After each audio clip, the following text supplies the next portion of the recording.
자, 예수님 이렇게 사역하셨다라는 제목으로 오늘 말씀 전가하도록 하겠습니다. 1984년도에 미국에서 주옥 같은 책 한 권이 출판되죠. 고든 맥도날드 목사님의 내면 세계의 질서와 영적 성장이라는 책입니다. 이 책은 제가 이미 제자 훈련 시간에 여러 번 소개를 해드렸던 책입니다. 자, 오카는 목사님이 이 책에 대해서 이렇게 추천서를 썼어요. 교회와 나라의 진정한 개혁은 우리 내면의 개혁에서 시작된다. 본서는 바쁘고 성취지향적인 문화에 함몰되기 쉬운 오늘날 한국 교회의 성도들을 일깨워 하나님의 진정한 부르심을 듣게 해주는 탁월한 책이다. 제자 훈련의 필독스로 기쁘게 추천한다. 여러분, 우리 믿음 생활에 있어서 나의 내면, 우리 이 속이 얼마나 우리 삶에서 중요한 역할을 하는지 말씀을 깊이 안 드려도 여러분들이 더 잘 알 것입니다. 자, 이와 관련해서 이 책의 처음 부분을 딱 들여다보면 함몰 웅덩이 증후군이라고 하는 특이한 현상을 소개해줘요. 미국 플로리다의 한 아파트 주민들이 어느 날 아침에 자고 일어나니까 창밖에서 벌어지는 무시무시한 광경이 목격이 됩니다. 그들의 아파트 바로 앞에 있는 이 도로에 집안이 완전 내려앉아가지고 도로가 완전히 함몰되어 버린 거예요.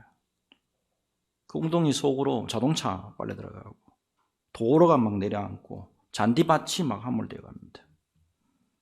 급기야는 아파트마저 이렇게 무너질 찰나예요.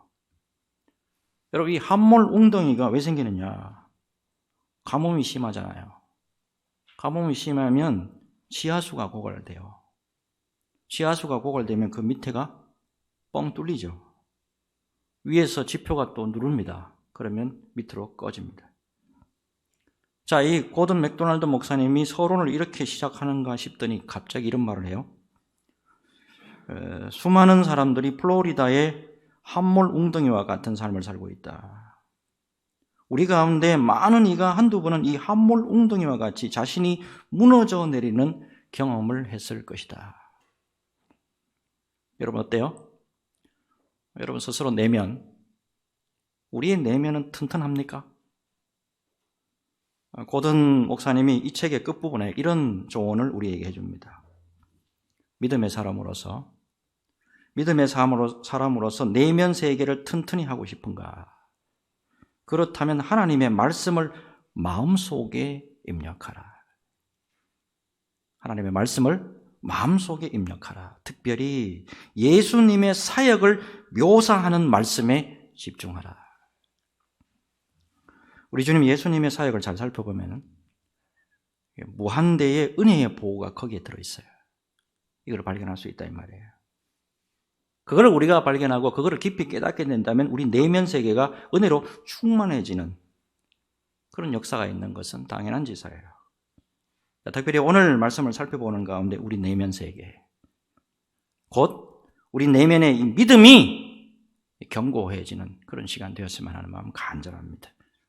이 시간에 하나님의 성령이 우리에게 강하게 역사해 주심으로 특별히 말씀의 깊이를 깨달으면서 우리 내면이 충만하게 채워진 은혜의 역사가 있으시기를 예수님의 이름으로 축복합니다.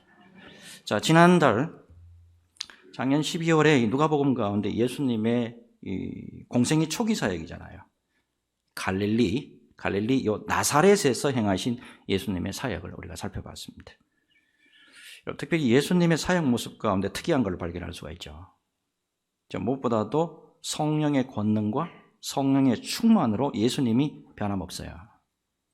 일관되게 순풍이 불거나 역풍이 불거나 마귀가 시험을 하거나 사람이 떠밀어 가지고 낭떠러리로 죽이려고 하거나 변함없이 사명 잘 감당하잖아요. 자, 우리 이 믿음의 모습을 보면 어때요? 올라갔다가 내려갔다가 뜨거워졌다가 식었다가 좋은 일이 있다가 굳은 일이 있고 은혜 충만한 날이 있는가 하면은 완전히 바닥을 치는 때도 있잖아요. 자, 그렇지만 성령의 충만과 은혜의 충만함이 있으면 언제나 변함없이 조속으로 변하는 게 아니고 언제나 일관성 있게 변함없이 성령 충만하고 은혜 충만하면 변함없이 주님 앞에 견고하게 우리가 설 수 있는 줄로 믿습니다. 여러분, 제가 평소에 늘 강조드리는 게 있죠. 우리가 걷는 이 믿음의 길이라는 것은 높은 산을 오르는 게 아니에요. 우리의 믿음이라는 것은 높은 산을 오르는 게 아니고 광야를 지나는 것과 같다. 여러 번 말씀드리죠. 여러분, 우리 믿음의 길은 높은 산을 오르듯이 성공지향하고 1등지향하고 고답지론 높은 곳에 올라가야 하나님 앞에 영광이 되고 그게 믿음 생활이지 라고 하는 분이 있는데 아니에요. 끝까지 광야를 은혜로 잘 지나서 마침내 주님에게 온전하게 이르는 완주하는 거. 완주하는 게 그게 우리 믿음의 목표입니다. 그래서 광야를 지나는 믿음의 길에서 이 성령의 동행하심과 성령의 충만함이라는 것은 그래서 필수적인 거예요. 이것을 명심하시고 늘 성령 충만 강구하시고 성령의 은혜 속에서 변함없이 광야의 길 잘 달려가서 마침내 주님의 품에 안기는 믿음의 종들 다 되시기를 예수님의 이름으로 축복합니다. 자, 오늘 이제 예수님의 갈릴리입니다. 이제 갈릴리 가브나움이에요. 이제 가브나움에서 이제 행하신 사역을 볼 텐데 이 가브나움 사역은요. 자, 이 본격적인 이제 예수님의 활동의 시작이고 메시아 전체 사역의 축소판이에요. 처음에는 나사렛에서 시작했습니다. 그죠? 근데 이제 예수님이 사역지를 어디로 옮겨요? 가브나움으로 옮깁니다. 자, 가브나움 일단 한번 봅시다. 위치가 어떻게 되는가? 이 갈릴리 바다를 중심으로 해서 이쪽이 갈릴리 지방이죠. 근데 이제 요 나사렛은 요 밑에요. 남부 지방. 그다음에 가브나움은 조금 위쪽이에요. 여러분, 예수님이 나사렛에서 사역을 하시다가 왜 사역지를 가브나움으로 옮기셨을까요? 두 가지 이유 때문에 그렇습니다. 첫째, 고향 사람 나사렛 사람들이요, 예수님의 복음을 전했는데도 불구하고 배척합니다. 거부해요. 왜요? 못 믿겠다는 거지. 우리 동네 사람인데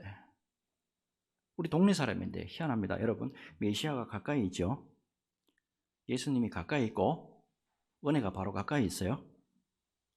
은혜의 말씀이, 진리의 말씀이 내 가까이 있는데도 못 알아봐. 예수님을 어떻게 알아보죠? 목수 아들, 목수 요셉의 아들. 그렇게만 보니까 이게 제대로 은혜를 못 받는 거예요. 결국에는 예수님 죽이기까지 하려고 그러잖아요. 자, 두 번째 이유 있죠? 가브나움, 인구가 굉장히 조밀했습니다. 그리고 교통의 요지였습니다. 복음 전하기에 굉장히 좋았습니다. 그래서 예수님이 사역지를 옮기세요. 자, 어쨌든 이 가브나움에서 예수님이 세 가지를 행하십니다. 첫째, 말씀 전파하십니다. 복음 전파. 두 번째, 치유 사역하십니다. 세 번째, 무시무시한 귀신 축출, 귀신 축사 사역하십니다. 세 가지 살펴보면서 주님이 주시는 풍성한 은혜 속으로 들어가시길 바랍니다. 첫째, 자, 예수님의 말씀 전파 사역인데 31절과 32절 잘 보시기 바랍니다. 갈릴리의 가브나움 동네에 내려오사 안식일에 가르치심에 그들이 그 가르치심에 논란이 이는 그 말씀이 권위가 있음이로라. 자, 예수님이 갈릴리 가브나움 동네에 내려오사 그랬어요. 제가 아까 지도 보내줬죠. 지금 나사렛이 오히려 밑이고 가브나움은 위에 올라갔잖아. 근데 왜 내려오사 그랬을까요? 성경 잘못됐습니까? 여러분, 그 당시 이 지중해 있잖아요. 이 지중해 바다보다 가브나움 200m 낮습니다. 여러분, 예수님이 사역하실 때 자꾸 내려가셨다. 여러분, 무엇보다 예수님이 낮은 곳에 가셨다. 영적인 큰 의미가 있습니다. 자, 바다보다 낮은 곳으로 예수님이 내려가십니다. 자, 이어서 예수님께서 가버나움에서 말씀 전하셨는데 그 가르치심에 논란이 그랬습니다. 이 놀라다의 원어를 보게 되니까 제정신을 잃어버렸다, 아연질색했다, 감탄했다 그런 뜻인데 매우 놀란 상태를 의미합니다. 예수님이 가르치시니까 틀린단 말이에요. 여러분, 뭔가 파워가 달라요. 권위가 다르게 나타났다 이 말입니다. 당시에 율법을 가르쳤던 랍비들, 문자 하나하나에 무슨 해석이다, 이거는 무슨 뜻이다, 그러고 전통, 우리의 모세의 전통은 이거야, 이거 지켜야 돼 라고만 가르쳤습니다. 그런데 예수님의 가르침은 엄청난 권위와 능력이 나타났어요. 32절 끝부분을 보세요. 그 말씀이 권위가 있음이라. 옛날 한글 성경에는 어떻게 되어 있을까요? 권세가 있음이라 이렇게 되어 있습니다. 권세가. 자, 그렇다면 예수님의 말씀이 어느 정도 권세가 있었냐? 33절과 34절이죠. 회당에 더러운 귀신 들린 사람이 있어 크게 소리질러 이르되, 아, 나사렛 예수여, 우리가 당신과 무슨 상관이 있나이까?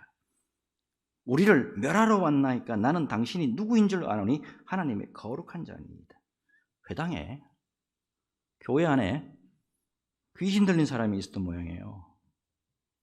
그런데 예수님의 권세 있는 말씀 앞에 자신의 정체를 딱 드러내고 나가버립니다. 그래서 36절을 보면 이 상황을 목격한 사람들이 직접 말이에요. 이 어떠한 말씀인고? 권위와 능력으로 더러운 귀신을 명함에 나가는도다. 자, 이 말씀은요, 이제 예수님이 메시아다라는 것을 증명하는 거예요. 자, 무엇보다도 여러분, 하나님의 말씀이죠. 하나님의 말씀은 이렇게 강력한 권세와 능력으로 나타난다는 거예요. 특별히 이거는요, 귀신 들린 사람 앞에 직접 전해봐야 알아요. 귀신 들린 사람들한테 직접 전해봐야 한다고. 하나님의 말씀이 얼마나 강력한 능력이 있는가. 보목사 시절입니다. 낮에도 악령이 역사를 해가지고, 낮에도 악령의 역사가 심해가지고 이 양반이 낮인데도 불구하고 악령이 보입니다. 악한 것이 보입니다. 너무 힘듭니다. 와서 신방 좀 해주세요 그러더라고. 목장 리더 되신 분하고 권사님이에요. 같이 신방하러 갔습니다. 딱 들어갔는데 집에 딱 들어가자마자 아, 이분이 악한 영에 사로잡혀 있구나 바로 알겠더라고. 우리 보자마자 횡설수설하고 눈 막 뒤집어가지고요, 흰자가 막 드러나더라고. 이거 어떻게 됩니까? 우선 예배드리자 그랬습니다. 그리고 성경 말씀을 읽도록 자꾸 제가 이유도를 했습니다. 무엇보다도 복음의 핵심이죠. 예수님이 하나님의 아들 되심을 말씀드리고 우리의 죄악을 위해서 십자가를 져주셨습니다. 물과 피를 다 흘려 주셨습니다. 이것을 믿기만 믿으면 구원받고 믿기만 믿으면 악한 영에서 벗어나서 평안을 얻을 수 있을 것입니다. 그리고 난 다음에 영접 기도를 제가 따라하라 그랬어요. 주님, 나는 죄인입니다. 죄인이지만 나는 예수님을 믿습니다. 예수님 내게 들어오셔서 주인이 되어 주십시오. 짤막짤막하게 했는데 못 따라하더라고. 하도 강력하게 악한 영에 사로잡혀 있으니까 못 따라하더라고. 근데 제가 끝까지 저도 이거 한두 번 겪는 게 아니니까 끝까지 인내심을 가지고 끝까지 따라하도록 도와드리고 맨 나중에 주기도문도 못 외워가지고 주기도문도 다 피워가지고 읽도록 만들어가지고 예배를 마쳤어요.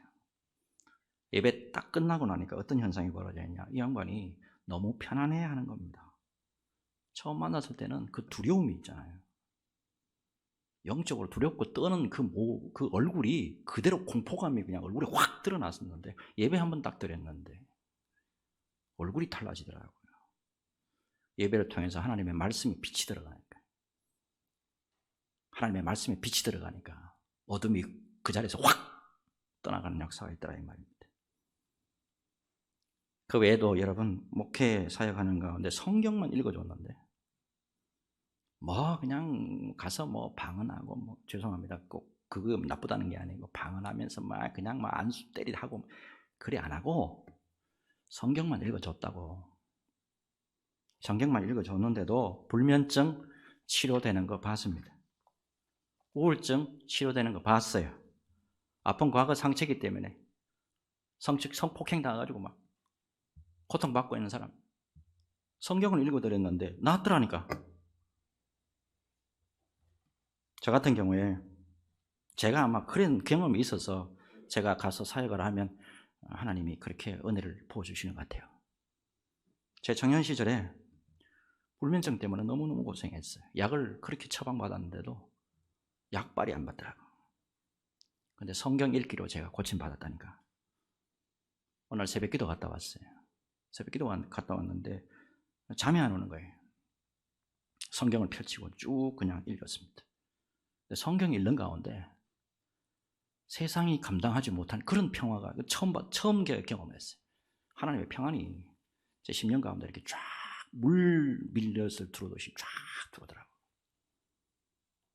그렇게 들어오면서 제가 굉장히 신경이 예민했어요. 그 신경 예민한 거. 두 번째, 제가 이게 이제 어떤 좀 증상이 심했나 하면 잠을 이제 청해요.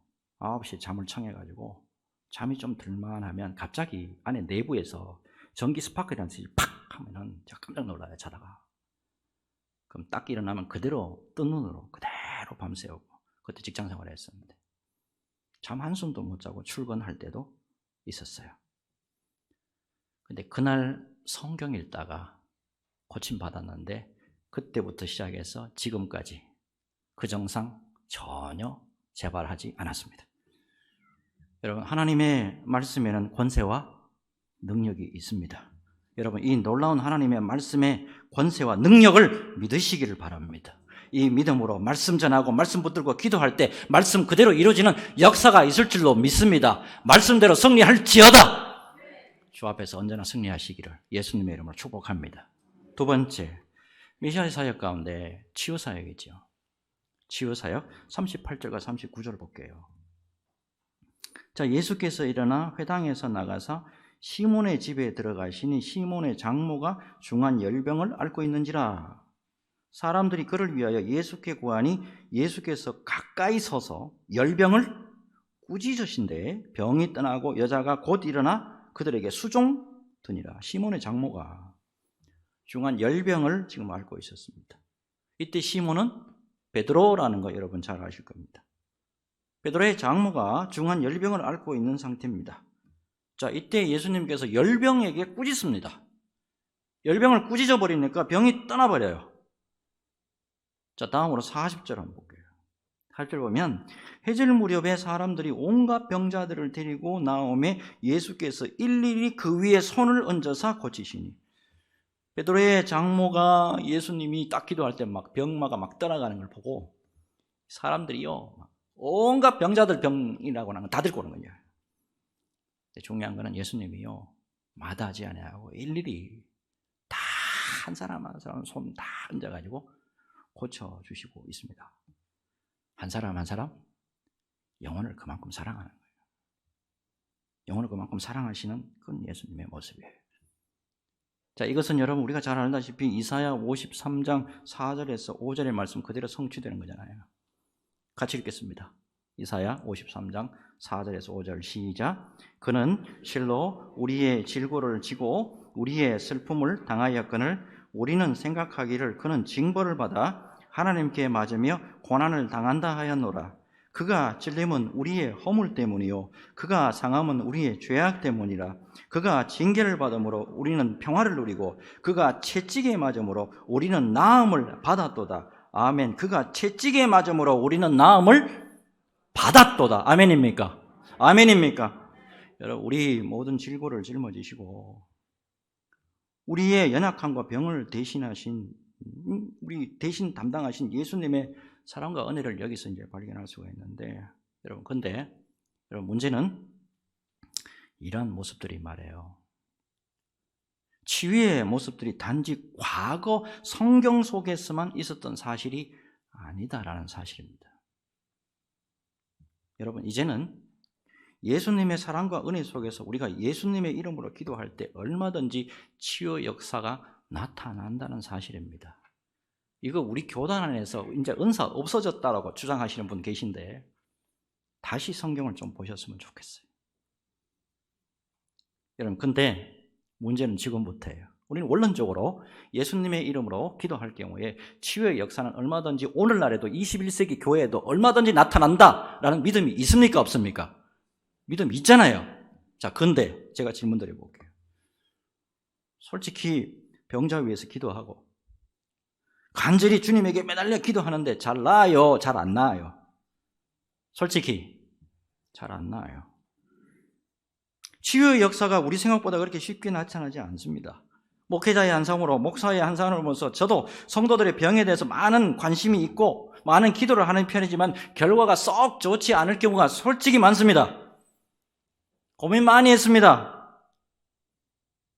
어느 날 치유에 관련된 글을 읽는데 존 칼빈의 글을 읽다가 제가 답을 좀 찾았습니다. 우리 장로교단의 뿌리라고 할 수 있는 이 영적 거인도 자기도 사역을 해보니까 병치유가 이게 보통 문제가 아니거든요. 교회 안에 병자가 찾아와요. 교회 안에 장로님도 병들고 목사도 병들고 권사님도 병들고 안수집사도 병들고 집사도 병들고 성도도 병들고 자식들도 병들더라 이 말이야. 근데 기도했는데 안 나. 왜 이렇게 결론을 내렸더라고. 제가 여러분 소개해드렸어요. 오늘날에 왜 이렇게 교회 안에서 치유의 역사가 잘 나타나지 않을까? 그것은 우리가 하나님 앞에서 득죄함 때문이다. 죄 때문에. 죄를 지었기 때문에 그렇다.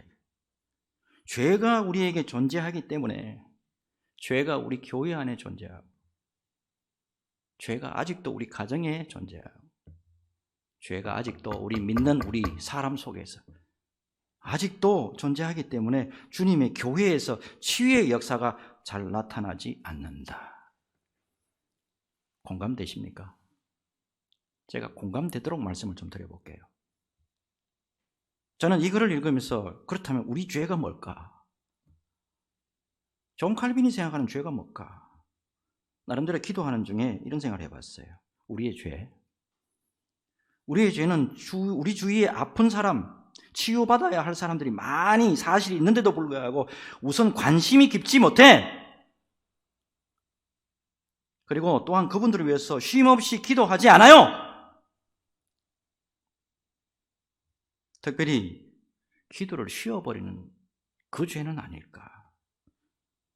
우리가 기도를 등한시했기 때문에 하나님의 사랑과 은혜가 잘 나타나지 않는 것은 아닐까. 이런 생각 해봤어요. 사무엘상 12장 23절 말씀 잘 아시죠? 사무엘상 12장 23절 기도하기를 쉬는 것은 곧 죄라고 말씀하잖아요. 바로 이 죄 때문에 마땅히 고침 받아야 할 사람이 고침 못 받고 있고요. 우리의 나태함과 게으름 때문에 하나님의 영광이 가려질 수도 있었다라는 겁니다. 여러분, 예수를 믿는 성도에게 있어서 제가 기도 많이 강조하는데 그저 그 기도라는 게 아쉬울 때 한두 번 엎드리는, 뭔가 문제 생겼을 때 엎드리는 그런 간식 같은 게 아니에요. 기도는 영혼의 호흡이고요. 성도의 영적 생명과 직결되는 겁니다. 기도 없으면 영혼 힘없어요. 기도 없으면 믿음의 모양은 있는 것 같아. 경건의 모양은 있는 것 같아요. 능력이 없잖아. 근데 능력이. 이걸 유념하시고요. 우리 교회 안에, 우리 수원소망교회 안에 치유의 역사가 끊임없이 일어나고 예수 그리스도의 생명이 약동하는 그런 은혜가 있도록 쉼없이 기도하는 그 자리, 쉼없이 기도하는 그 자리를 여러분들이 지켜주시기를 바랍니다. 그 기도를 통해서 언제나 하나님의 영광의 도구가 되시기를, 그로 말미암아서 언제나 주님 앞에 신실한 믿음의 종들 다 되시기를 예수님의 이름으로 축복합니다. 마지막이요. 예수님의 메시아 사역 가운데 꼭 들어가는 게 있죠. 귀신 축사 사역입니다. 34절 보니까 귀신이 예수님의 강력한 권능의 말씀 앞에 자신의 정체를 드러내고 나가버려요. 34절 봅시다. 아, 나사렛 예수여, 우리가 당신과 무슨 상관이 있나이까? 우리를 멸하러 왔나이까? 나는 당신이 누구인 줄 아노니 하나님의 거룩한 자니이다. 41절도 마찬가지예요. 근데 귀신이 나가면서 예수님에 대해서 이렇게 고백하죠. 이게 귀신의 고백이라고. 나는 당신이 누구인 줄 아오니 하나님의 거룩한 자니이다. 41절을 보세요. 당신은 하나님의 아들이시니이다. 귀신들도 알아요. 귀신들도 예수님이 하나님의 아들이고 그리스도인 줄 안다고. 특별히 요한일서 3장 8절을 보시면 이런 말씀이 있죠. 하나님의 아들이 나타나신 것은 마귀의 일을 멸하려 하심이라. 예수님의 사명이 뭐냐면 마귀의 일을 멸하시는 거라고요. 무엇보다도 여러분, 예수님께서 이렇게 사탄의 세력을 딱 몰아내고 있는 이 상황은 뭐냐면 이제 하나님 나라가 이제 왕성하게 역동적으로 지금 임하고 있다라고 하는 증거입니다. 마태복음 12장 28절 말씀이죠. 그러나 내가 하나님의 성령을 입어서 귀신을 쫓아내는 것이면 하나님의 나라가 이미 너희에게 임하였느니라. 여러분, 오늘 말씀에서 한 가지 우리가 깊이 깨달아야 할 게 있습니다. 잘 생각해 보세요. 2000년 전에는 예수님이 직접 악한 영들을 제어해 주셨어요. 예수님에게 가면 예수님이 알아서 다 고쳐주셨다고. 자, 이제 예수님은 십자가에서 못 박혀서 돌아가셨고 부활하셨고 승천하시고 지금 하나님 우편에 앉아 계십니다. 이제 오실 일만 남았죠. 근데 여러분, 그렇다면 오늘날에 그 일은 누가 해야 되는 거예요? 21세기 이 지금 현대에 악한 영들의 활동을 제어해야 될 사람은 누군가 하는 거예요. 이게 이제 교회가 해야 되는 거예요. 교회가. 여러분, 교회는 예수님이 하나님의 나라 확장을 위해서 세워놓은 거룩한 기관이죠. 이 교회를 통해서 악한 영을 제어하고 이 교회를 통해서 하나님 나라가 확장되도록 하셨다 이 말입니다. 자, 그렇다면 제가 또 질문 드려볼게요. 아픈 질문입니다. 오늘날 우리 한국 교회에 그러면 이런 능력이 나타나고 있습니까? 악한 영을 확실히 제어할 수 있습니까? 여러분, 하나님의 영광을 온전히 드러낼 수 있습니까? 오히려 지금 그 반대 아닙니까? 교회 지금 지탄의 대상 되고 있지 않습니까? 하나님의 영광 다 까먹고 있지 않습니까? 여러분, 악한 영들 어떻게 막아야 됩니까? 여러분, 가정에서도 직접 경험하시잖아요. 교회에서도 경험하고 가정에서도 경험하고 직장에서도 경험하고 내 자신 스스로 내 속에서 악한 영이 활동한다는 거 경험하시잖아요. 이거 어떻게 제어해야 됩니까? 마가복음 9장 29절이에요. 외우시기 바랍니다. 마가복음 9장 29절 우리 같이 읽겠습니다. 시작. 이르시되 기도 외에 다른 것으로는 이런 종류가 나갈 수 없느니라 하시니라. 이거 예수님의 말씀이에요. 예수님이 딴 방법 안 가르쳐 주셨다고? 기도 외에는 이런 게 안 나간대요. 기도 외에는 안 된대요. 여러분, 마귀 할 수만 있으면 예수님의 이름으로 권능 나타나고 예수님의 이름으로 부흥이 나타나고 예수님의 이름으로 치유가 나타나는 거 싫어합니다. 왜요? 자기 설당이 없어집니다. 그래서 교회가 힘있게 일하는 거 방해합니다. 이거 이기기 위해서는 기도 외에는 없다 이 말입니다. 여러분, 이걸 기억하시고, 그래서 제가 계속 기도하십시오 그러잖아요. 기도에 창념함으로써 능력이 있는 교회, 기도에 창념함으로써 능력이 있는 가정, 기도에 창념함으로써 능력이 있는 성도 다 되시기를 예수님의 이름으로 축복합니다. 마지막으로 책 한 권 소개하고 말씀 맺도록 하겠습니다. 작년 4월에 나온 책이에요.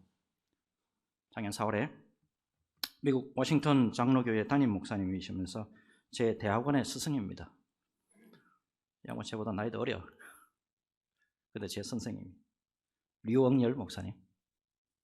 제목이 뭡니까? 납작 엎드리기예요. 어떻게 엎드리기? 납작 엎드리기. 이 책을 읽어보면 여러 이야기들이 나와요. 뭐 병 들었던 이야기, 암 걸렸던 이야기, 뭐가 사업이 망했던 이야기, 교회가 문 닫게 되는 직전 이야기, 선교 이야기, 많은 이야기가 나옵니다. 어떤 상황에 있든지 그러나 납작 주님 앞에 엎드리기만 하면, 납작 주님 앞에 엎드리기만 하면 귀한 은혜의 골짜기로 바로 내려갈 수 있다. 이게 결론이에요. 제가 이렇게 쇼킹한 거 그거 소개하지 않고 이분이 꼭 말씀하고자 하는 것만 제가 소개해드리고 마치겠습니다. 이분이 이런 말을 해요. 모든 문제는 기도를 이길 수 없다. 모든 문제는 기도를 이길 수 없다. 어느 때보다 기도가 절실하다. 하늘을 울리는 기도는 마른 여름날 쏟아지는 소나기와 같다. 죽은 영혼이 소생하고 살아난 영혼이 하나님의 거룩한 제자로 탄생하는 비결이 하나님 앞에 납작 엎드리는 기도다. 죽음의 두려움으로 벌벌 떨던 제자들이 생명을 걸고 사명을 향해 달려갈 수 있었던 원동력도 기도였다. 그 다음에 더 중요해요. 기독교는 기도교다. 기독교는 기도교다.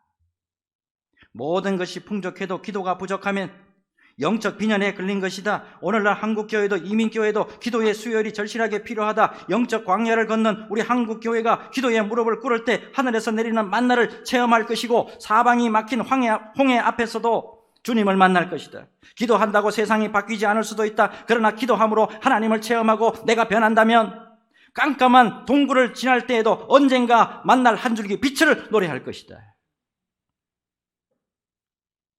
여러분, 무엇보다도 우리가 주님 앞에 납작 엎드려 기도만 한다면, 우리가 어떤 상황이든지 주님 앞에 납작 엎드려서 기도만 한다면 주님의 은혜는 마르지 않고요, 그 기도의 은혜로 말미암아서 성도로서의 사명, 교회로서의 사명 넉넉히 잘 감당할 수 있을 줄로 믿습니다. 여러분, 기도의 자리에서 우리 주님의 영광을 존귀하게 드러내는 믿음의 종들 다 되시기를, 우리 수원소망교회 성도들 다 되시기를 예수님의 이름으로 축복합니다. 우리 같이 기도하겠습니다.